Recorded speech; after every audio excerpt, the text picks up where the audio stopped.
Boy Promotions with Marquez Promotions, sanctioned by the Nevada State Athletic Commission and World Boxing Association. Supervisor for the WBA, John Duggan. The three judges at ringside scoring this contest will be Dwayne Ford, C.J. Ross, and Paul Smith. And now, ladies and gentlemen, 12 rounds of boxing for the vacant WBO middleweight championship of the world. From Brownsville, Brooklyn, New York, the undefeated Daniel, the Golden Child, JACOBS. From Galenchik, Russia, from Russia with love, the undefeated Dmitry Pirog.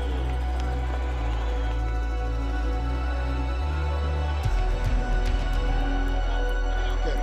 You had your instructions in the dressing room. The only thing I'm going to remind you of now, when I tell you stop, what that means is stop whatever you're doing, give me a clean break. Protect yourself at all times. Obey my commands at all times. Let's do this. You see the difference in punching power, at least as exhibited against the opponents that each guy has fought. 10 knockouts so far for JACOBS in the first round, and Pirog with only one of them.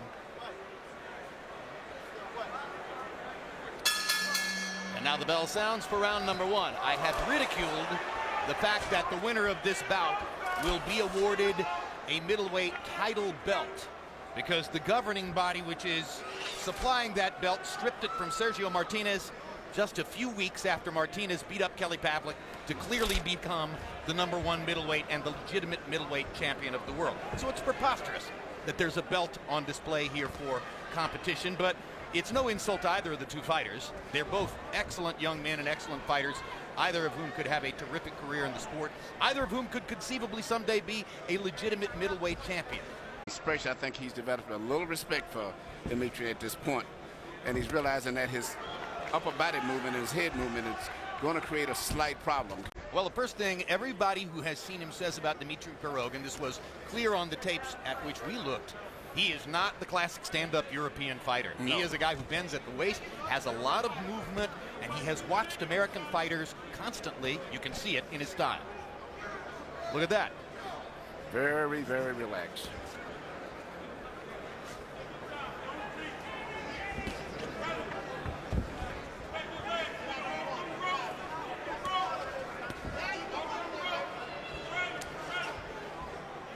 Danny JACOBS fighting in a southpaw stance now. We've seen it a couple of times. Well, Danny, you can look, he's trying to find himself right now. He's not having the success he expected as easy, and so he's trying to make adjustments right now, which is a very smart thing to do. Pirog momentarily switched southpaw to throw that left hand. Now JACOBS goes back to his conventional stance. This is the way they'll match up against each other most of the night.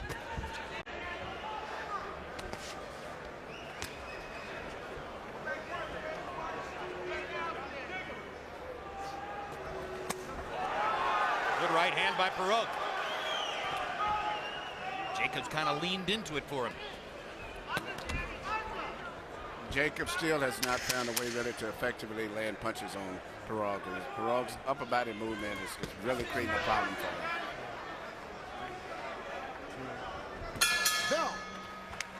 Well, JACOBS seemed to land more punches, but the best punch of the round might have been the left hand from Pirog.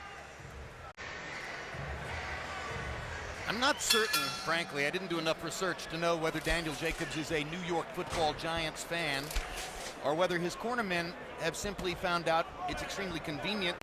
Danny JACOBS has a very good trainer in his corner in Victor Roundtree. Very good. I was going to say, right hand by Pirog. JACOBS almost went down. I was going to say, but he's going to have his hands full tonight trying to figure out a victory strategy for JACOBS tonight.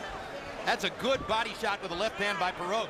Right now, Pirog's the aggressor earlier in the fight, and he landed a big right hand here in the second round that has Daniel JACOBS on the defensive.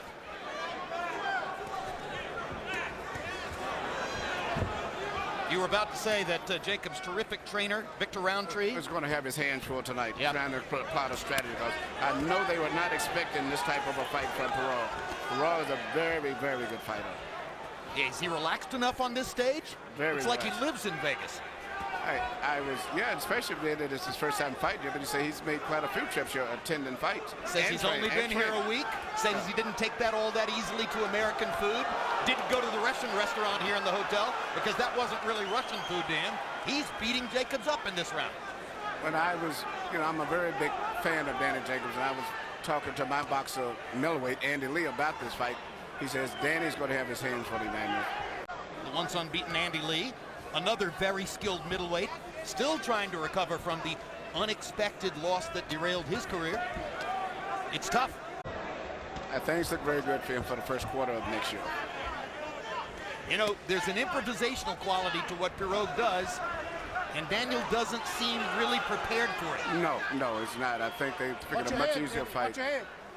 Pirog does things that you really have to look very closely as a real good boxing guy to really study and see what he's doing. But as I said, he moves his head in and out, changes, gives you angles, changes on Videotape. Break. I said to a couple of writers that he reminded me of a younger, slightly bigger Javier Castillejo. Remember Castillejo of Spain? Yes. Yep. Fought against Vargas, fought against De La Hoya, etc. Castillejo was long-armed, more conventional than Pirog. No, this is a better fighter here. Obviously. Yeah, that's what I was about to say. Yeah, it's clear now he's better. I can see the Ray Leonard moves a lot, not as fast in the front row, but he's twists and pivots, changes his angles. But he's a pressure fighter, which is amazing. Moves his head very well inside. Yep. Here you see Pirog landing punches, and I think the biggest problem that Jacobs had, he didn't know where they was coming from because it's such a different variety of punches. And the right hand here was a great shot, but he didn't actually get a knockdown scored against him simply because his gloves, his body never touched the canvas. But as close as you can get without being knocked down. Strong legs kept Jacobs from going to the canvas on a brilliant 1-2 straight up the middle by Pirog. Harold, how do you have it through two? Okay, Jim, I've got a 19-19, one round apiece. But I got to tell you something. I disagree with Emmanuel Stewart. That should have been a knockdown. Be as it may, Danny Jacobs probably pulled out the first round with good, strong right hands. Pirog beat the heck out of him in the second round, 1 round apiece. CompuBox numbers favored Jacobs in round 1. CompuBox numbers clearly favored Pirog in round 2, as you might expect. Yeah, it was a very close call. Certainly Bird wouldn't have been criticized if he had given the 8 count.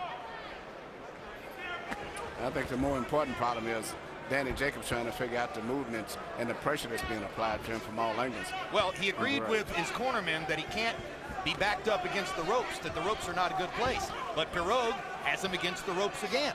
And now there's a look of concern on Jacobs' face that shows you that there are mysteries in there for him which need to be solved. I saw that look after the first 30 seconds. Not like they had rehearsed and planned. So, you just have to make adjustments if you can. You realize you got a very talented fighter and start boxing different. Do a lot of feinting before he punches to make him move first and then hit him. Just because Pirog did not star in the Russian amateur program and go to the Olympics and earn the kind of profile that several Russian fighters have gotten from their Olympic action. Watching the tapes of Floyd Mayweather Jr. Look at the head movement there. Definitely not a European fighter, so maybe his style wasn't really compatible with what their scoring system was over there neither. You're fighting somebody from Russia. If you're looking for that stolid, stand-up, stationary style, not here. This guy is a mover. Well, what's interesting to me is the pressure that he's putting on, and Danny's doing good right now, but I don't know the pressure that he's putting on Danny. He's making Danny fight and move a lot faster than I think Danny wants to.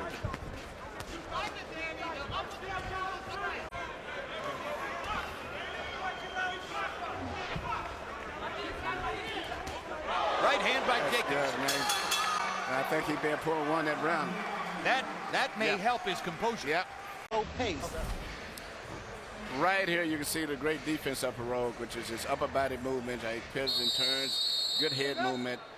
Very, very difficult to land with 2 punches, even if you're hitting with 1 punch. Right here, you see Jacobs land a beautiful, clean right hand, probably the best punch he's landed tonight. And that's what he's got to keep doing. And after he lands those punches, get away right away, move away. But he's going to have to be in great shape tonight because he's going to have pressure on him all night long. Harold Letterman gave Jacobs the round. That right hand helped to sort of even the score, given that Pirog has already landed 3 or 4 of those kinds of damaging shots with both the left and the right hands. Good body shot by Jacobs. Pirog leaned into that one. Jacobs back in that southpaw stance. Seems to feel he maybe has a better chance to land a power left hand out of this stance than out of his conventional stance, Emmanuel. Well, I still can't figure it out, but evidently he must feel more comfortable in it. But I haven't saw him land too much, except the first time he did it, he was able to land a looping left hand. But other than that, he's not been that effective.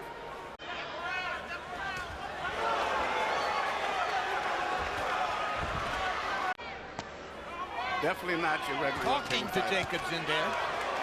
Jacobs hammering to the body.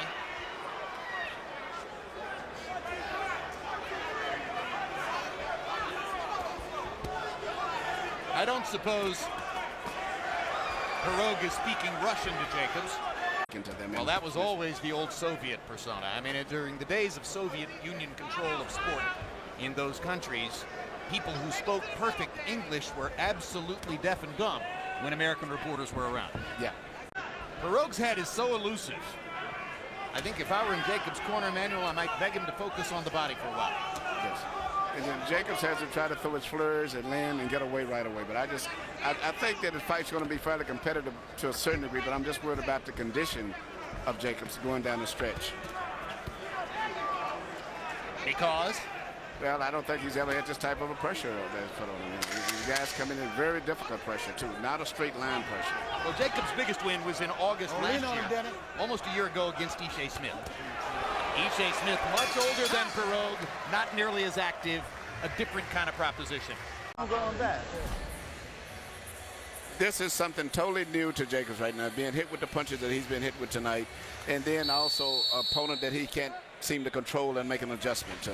But seemingly between rounds, studying his expression, he seems to be adjusting very well. CompuBox numbers in the fourth round, Jacobs 26 out of 73, and Pirog only 8 out of 51. That makes it sound as though Jacobs easily won the round. You can see that Harold gave it to Pirog, who landed the more significant blow. So this is a fight in which CompuBox numbers may not give you as accurate a profile of what's happening as is normally the case. Good comeback left hook by Jacobs there.